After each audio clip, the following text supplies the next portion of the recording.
topic on which I am focusing is NEP 2020 National Higher Education Qualification Framework. We have heard all these particular terms, NHEQF, right? Now our purpose is to understand its implementation aspects. So I am not going to take any term in detail and its discussion. The NEP 2020 has been implemented. I hope I am audible, right? It has been implemented. Is it implemented? NEP is implemented yet? No. When it is going to be implemented? Phase-wise. But the first phase will begin when? Huh? July 2023. Right? Today we are in February 2023. Right? Just 4 months. Right? And we'll start witnessing the implementations of NEP 2020. Now who is going to implement it? Who is going to implement this? Huh? Teachers. Teachers. Right? It is not AICT, it is not UGC, not the government. They are regulatory bodies and they are intended to give the guidelines. Who is going to implement it? Is teacher, you and me. Right? So we need to understand the implementation aspects of this policy. A lot of philosophical thought has been given, right? You are listening since yesterday many speakers, right? They taught so many things about the NEP and now you are having a master degree of NEP, right? Now you have to be on the field, right? You have to be on the field for its implementation, and in my session, my focus is only on the implementation aspects. What is our role? What is the role of the teacher? And what difficulties we are going to face? And how to find out the solutions to that particular difficulties. Right? Before I start my session, let me know something about the audience. How many of you are non-engineering? Okay, some of you. How many of you are from non-autonomous institute? Many of you.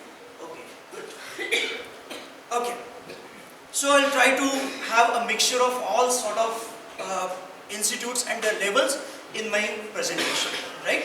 I am following few documents which are released by UGC, AICT and Government of Maharashtra, and my presentation is only strict to this particular documentation which are talking about the implementation. There are around 22 documents till date issued by the different regulatory bodies. I just try to read all these documents and then I focus. We are all from Maharashtra. Is there anybody outside Maharashtra? Is there anybody who is working? Okay, Saikhada. Right. Okay. Fine. So I am taking the cognizance of UGC guidelines for the implementation, AICT guidelines for the implementation, and most of you are from Maharashtra. So Government of Maharashtra guidelines which are released on 6th of December 2022, and my presentation will be focusing on these particular guidelines. And similar guidelines have been issued by all the states in the Maharashtra, right? So they are 90% almost same. So quickly moving towards the presentation, this is brief outline, right? But I am not strict because I have lost 40-45 minutes of my schedule, right? And I know that after 1 o'clock, everybody will be hungry and will not be able to listen what I am going to tell, right? So now I am squeezing my presentation. So the points which have been covered by earlier speakers, fortunately I have also attended 1 or 2 sessions, so I will not give more stress on this. And will directly focus on what are the problems and how to find out their solutions. There are many unanswered problems present still yet whose solutions are not been defined. Let us try to define them, right? So, salient features. Now I am not going to go through the salient features because every speaker has talked a lot on this particular point. Only the point which is important, that in next 10 years, what is the major change that we are going to observe in the national education policy is what? Institutional restructuring and consolidation, right? Still we have affiliated structure in our mind since Britishers, right? And in next 5 to 10 years, that particular structure is going to get over, and we have only autonomous colleges, teaching universities and research universities. Now everybody knows this, right? It will take 10 years because in Pune itself there are more than 140 engineering institutes. Out of that only 10 are autonomous. So that's why a big span is required to come down to this particular stage. Everybody has talked a lot about this particular thing, right? Now we need to see how we are going to implement this concept of multidisciplinary, right, in our curriculum. Because just 4 months left. Now what is our first task? Is to design our curriculum in line with NEP, right? So we'll focus on that particular aspect. But mainly two important words we listen so many times, that's why I'm just highlighting them. Multidisciplinary education. Multiple entry, multiple exit. How we are going to witness it, that is the only thing. That's why now I'm going to skip all these aspects. Everybody has known the features of the NEP 2020, right? Okay. This is something I need to once again look into this matter, because if I want to implement NEP, there must be certain guidelines, right? And these guidelines are given by UGC. There are many guidelines given by UGC and AICTE, right? They are in line. There are some things clearly mentioned by AICTE for technical institutes, but UGC guidelines are generalized. Till NEP 2020 is a complete document issued by the government, but the credit framework, which I am going to talk, is still a draft document available on the UGC portal, and it has not been finalized by UGC, right? So they need to finalize within next 2 months. To whom? Through NCRF, that is National Credit Framework. Now what this National Credit Framework is trying to do, simply focus on the red color words because there is no time to read each and every sentence, right? So it's NCRF is an umbrella framework, because the speakers earlier taught that we need to integrate each and everything. All sort of institutions we need to integrate. So there should be somebody who is going to monitor the integration process, and NCRF is an umbrella framework which is going to monitor this sort of integration, right? So what sort of integration?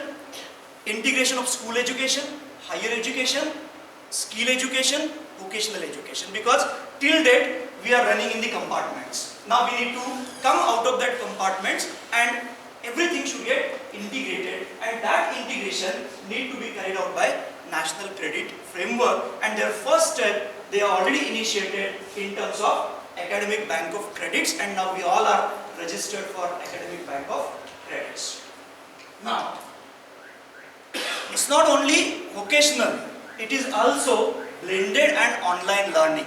The Colonel Venkat sir has also mentioned all these aspects of the NEP. So all that integration is expected to be carried out by NCRF. So there are specific outcomes expected from the NCRF. What is the first outcome? Removal of hard separation between conventional education and vocational education. That was the point mentioned by earlier speakers also. But simply saying it is not sufficient, right? We need to design the mechanism for that. So what are the mechanisms? Establishing equivalence. A student who is doing vocational degree, can he come to the technical degree, conventional degree? At present, he cannot. But NCRF is going to define, or it has defined already, what is the equivalence if I want to move from vocational to the general, from general, inside the general also if I want to move, what are the guidelines for that?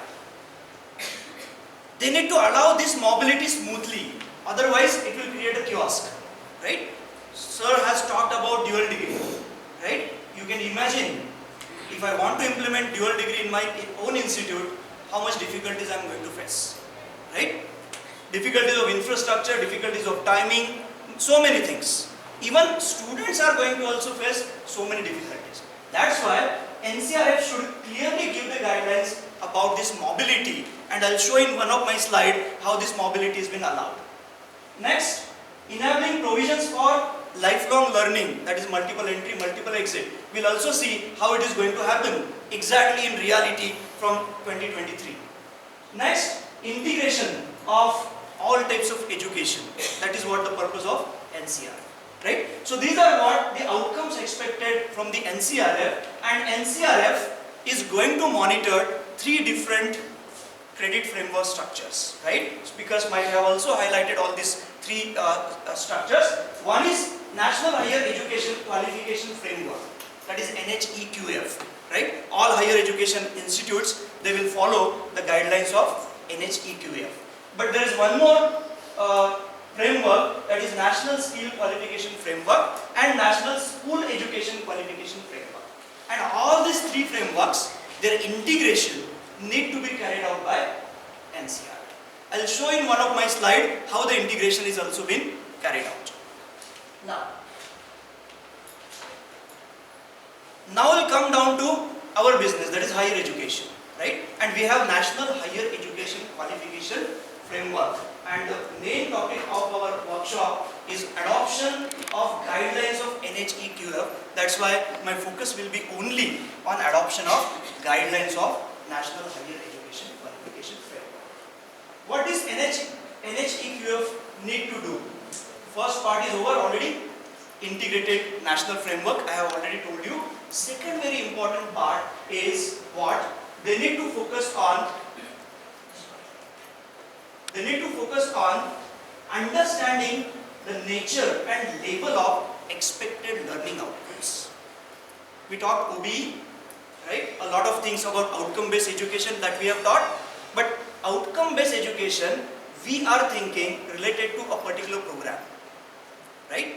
Now, we need to define the outcomes for the entire framework of higher education. So, second very important expectation from NHEQF is that they should define the expected learning outcomes in terms of knowledge, skills, attitude, values and competences.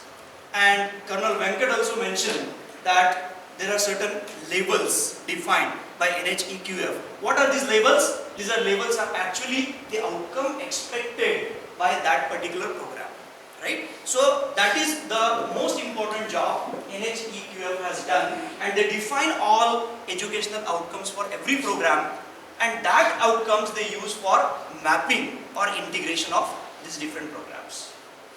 So focus is once again multiple entry, exit, re-entry and lifelong learning. All these features now you know very well. This is also known to you, right? But few things I would like to highlight on this particular structure. This structure is defined by considering lifelong learning aspects, multiple entry, multiple exit, right? Colonel Venkat also given one example that how many students are going to take the benefit of this. Initially 1 or 2, not more than that, right? But for them, we need to design our curriculum, right? And to design that curriculum, what is important? Important is to understand the nomenclature, that how it is going to happen. How is going to happen for this nomenclature? So, if student want an exit, exit is not easily. Student has to do certain bridge course, 10 credit bridge course, right? Okay, then only the exit is allowed.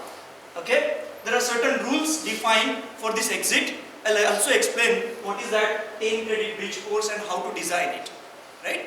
But general structure is what? After first year, he may exit by taking certificate. After second year, diploma. Third year, in non-engineering pattern, it's bachelor's degree, right? After fourth year, it is bachelor's degree with honors or bachelor's degree with research. For engineering, curriculum review of 4 years only, right? But there is a provision, if the student exits at the third year, he will get Bachelor of Vocational degree, right? So that was the difference between engineering and non-engineering part. But every time, whenever he want to exit, he has to carry out a 10 credit bridge course. We'll also discuss the credit pattern semester wise, that how it has been defined, right? So that is what the structure. Now we'll come down to the labels, right? You heard about the labels. Initially NEP has defined 10 outcome labels from level 1 to level 10. recently in the month of July 2022, they have reduced it and they have made it from level 3 to level 8. That's why both the comparisons I have kept in my slide. So now we need to focus on unified credit level, right? As far as higher education is concerned, it starts from 4.5. Why they are important? Because they are sequential stages which defines the learning outcome. Somebody asked one question, what happens to the ITI students?